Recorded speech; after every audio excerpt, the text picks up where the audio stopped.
राधे राधे, जय श्री कृष्णा। मैं सीमा सिंह बड़ों को चरण स्पर्श, छोटों को प्यार और बराबर वालों को तहे दिल से नमस्कार करती हूँ।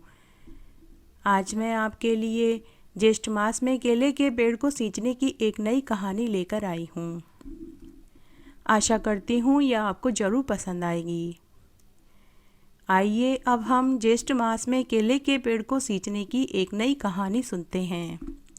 एक बहुत पुराना छोटा सा गांव था। उस गांव में एक विधवा महिला अपने बेटे के साथ रहती थी। उसने मेहनत मजदूरी करके अपने बेटे को पाला पोसा। जब वह कमाने लगा तो उसने उसकी शादी कर दी। विधवा महिला हर साल ज्येष्ठ मास में केले के पेड़ को सींचती और देशी घी का दीपक जलाकर पूजा किया करती थी। उसका यह नित्य का नियम था। बेटे की शादी के साल भर बाद की बात है।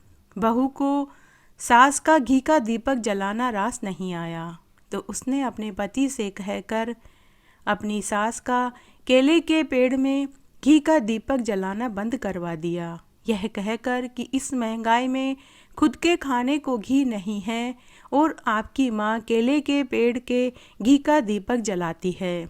आप अपनी माँ से कहिए कि तेल का दीपक जला देवे।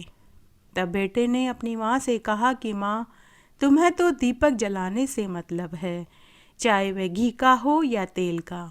इसलिए माँ, तुम कल से केले के पेड़ में तेल का दीपक जला दिया करो। माँ, बहुत खर्चा बढ़ गया है। माँ ने कहा कि बेटा, जब मैं मेहनत मजदूरी करती थी तभी कभी खर्चा नहीं बढ़ा और अब तो तुम अच्छी खासी नौकरी करते हो, तब भला कहाँ से खर्चा बढ़ गया। लेकिन बेटा बहू नहीं माने। विधवा महिला बड़ी समझदार थी। उसने सोचा कि चलो कोई बात नहीं, जैसे बेटा बहू राजी रहें वैसा ही काम कर लेते हैं। फिर विधवा महिला तेल का दीपक जलाने लगी। लेकिन 2-4 दिन बाद ही बहू ने तेल देना भी बंद कर दिया। बहू ने तेल और घी को ताले में रख दिया और सासू माँ से कहा कि सासू माँ, आप तो केवल केले को जल से ही सींच दिया करो। भगवान थोड़े ही कहते हैं कि मेरा घी या तेल का दीपक जलाओ। यह तो श्रद्धा की बात है। उस दिन विधवा महिला ने भोजन नहीं किया। जब बेटे को पता चला तो उसने अपनी माँ से कहा कि माँ, भोजन कर लो, भोजन से क्यों गुस्सा करती हो। तब माँ बोली कि बेटा, मेरी थाली कमरे में ही भिजवा दे, मैं यहीं खा लूँगी। तब बेटे ने भोजन की थाली माँ को कमरे में ही पकड़ा दी। लेकिन विधवा महिला ने 3-4 दिन तक खाना नहीं खाया, क्योंकि उसका ज्येष्ठ मास में केले के पेड़ को घी का दीपक जलाने का नियम टूट गया। वह अपना खाना रोज बेटा बहू के सो जाने के बाद गाय और कुत्तों को खिला देती थी। तब एक दिन रात्रि को बहू की कमरे में से आवाज़ आई कि देखा, आप तो कह रहे थे कि मेरी माँ को केले के पेड़ पर घी का दीपक जलाने नहीं देंगे तो वो खाना खाना छोड़ देगी। लेकिन देख लो, 4 दिन बीत गए हैं। आपकी माँ रोज खाना भी खा रही है और घर में घी व तेल भी बच गया। और फिर बहू जोर जोर से हंसने लगी। उस दिन बुढ़िया बहू की बातें सुनकर खूब रोई। रोते रोते ही उसे नींद आ गई। नींद में ही भगवान विष्णु ने स्वप्न में आकर कहा कि अरे बुढ़िया, तू क्यों रोती है, मैं हूँ ना, मैं सब कर दूंगा। तू कल केले के पेड़ को जब सींचने आएगी तब तू खुद देख लेना। सुबह जब बुढ़िया सोकर उठी तो उसे अपने स्वप्न वाली बात याद आई। उसने अपने मन में समझा कि घी का दीपक मैं नहीं जला पा रही हूँ तो मुझे स्वप्न में भी यही बातें आई, क्योंकि यह तो सत्य ही है कि हम जिस बात को याद करके सोते हैं तो उसी का मिलता जुलता हमें स्वप्न दिखाई देता है। तो बुढ़िया ने भी यही सोच लिया। तब बुढ़िया उठी, नहाई धोई और केले के पेड़ को जल से सींचने के लिए चली गई। जब वह केले के पेड़ के पास पहुंची और चबूतरे पर बैठी तो उसे यह देखकर बहुत आश्चर्य हुआ कि वहाँ पहले से ही घी में डूबी हुई बत्ती और घी का दीपक पड़ा था और पास ही माचिस की डिबिया रखी थी। बुढ़िया ने आसपास देखा तो उसे दूर तक कोई नजर नहीं आया।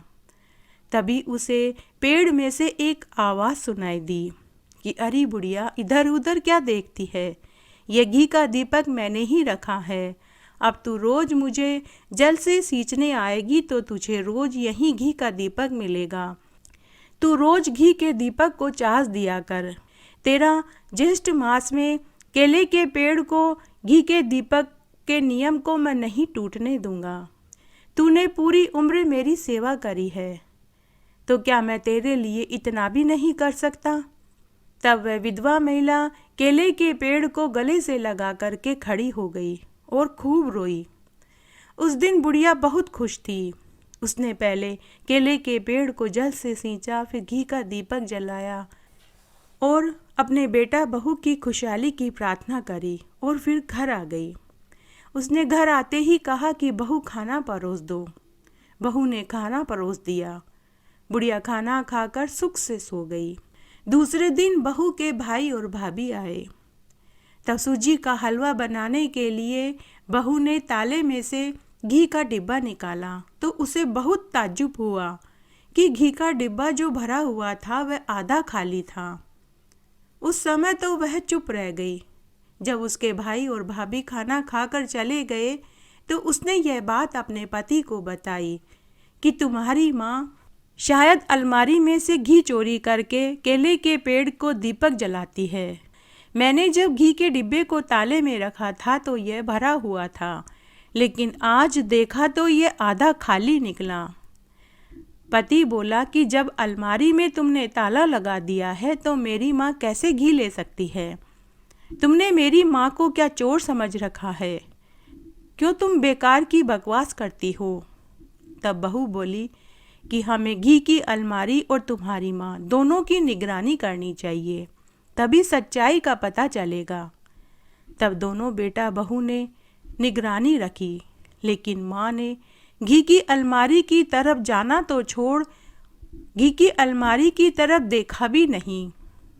फिर दूसरे दिन सुबह जब उसकी माँ केले के पेड़ को सींचने गई तो दोनों बेटा बहू भी पीछा करते करते वहाँ पहुँच गए। दोनों की आंखें फटी की फटी रह गई। उन्होंने देखा कि वहाँ पहले से ही घी का दीपक रखा हुआ था। वो सारा मांजरा समझ गए। वे दोनों चुपचाप घर वापस आ गए। बुढ़िया के बेटे ने घर आकर अपनी पत्नी से कहा कि मेरी माँ की मदद तो स्वयं भगवान कर रहे हैं। अरे बावली, तू घी और तेल को ताले लगाने छोड़ दे।